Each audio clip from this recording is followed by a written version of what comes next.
ఎన్నికల నోటిఫికేషన్ రావడంతో అభ్యర్థుల ఎంపికను పార్టీలు ముమ్మరం చేశాయి. ఇప్పటికే 3 విడతల్లో జాబితాను విడుదల చేసిన బీజేపీ మిగతా స్థానాలపై ఫోకస్ చేసింది. 11 రాష్ట్రాల్లోని లోక్సభ అభ్యర్థుల ఎంపికపై నిన్న సుదీర్ఘంగా చర్చించింది బీజేపీ ఎన్నికల కేంద్ర కమిటీ.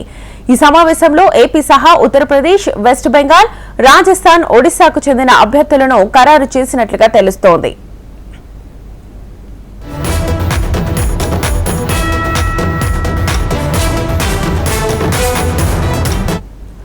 3 గంటల పాటు సాగిన బీజేపీ సెంట్రల్ ఎలక్షన్ కమిటీ భేటీలో యూపీలో 10 సీట్లు, ఒడిశాలో 21, రాజస్థాన్లో 8, బెంగాల్లో 10 స్థానాలకు అభ్యర్థుల ఎంపికపై చర్చ జరిగింది. ఈ స్థానాలకు క్యాండిడేట్లను ఫైనల్ చేసింది బీజేపీ. ఇవాళ బీజేపీ ఖరారు చేసిన జాబితాను విడుదల చేసే అవకాశాలున్నాయి.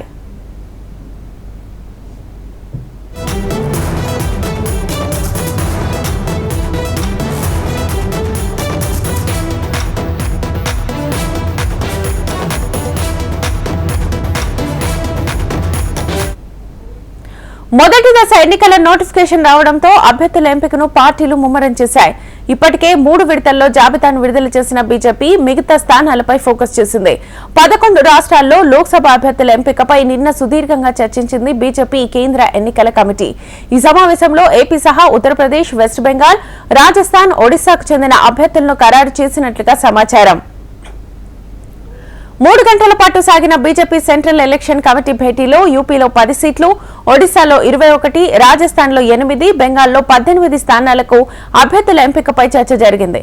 ఈ స్థానాలకు క్యాండిడేట్లను ఫైనల్ చేసింది బీజేపీ. ఇవాళ బీజేపీ ఖరారు చేసిన జాబితాను విడుదల చేసే అవకాశాలున్నాయి.